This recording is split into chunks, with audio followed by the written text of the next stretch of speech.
The title of my book is What There Was Not to Tell, which I called that because whenever I asked my father to tell me about the war, that is World War II, he would always say there's nothing much to say. And in fact, after my parents died at the end of their long lives, I found, well, actually they gave me 2,000 letters. And once I found the time and place to read these letters, enormous amount of material, I learned what there was not to tell. So I'd like to read a few passages from it to give you an idea of how I've strung these letters into their story.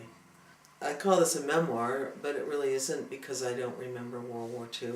I wasn't born yet. But I knew about it all my growing up because it was such a formidable presence in our house, even though no one ever talked about the war. I always knew about Tom. My mother was dating both my father and Tom before the war, and they both wanted to marry her, but she couldn't make up her mind. So when he was sent into the South Pacific, he was a pilot,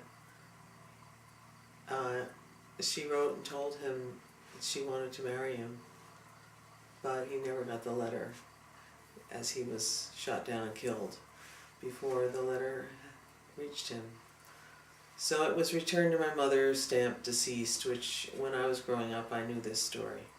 I also knew his parents because they became my third set of grandparents.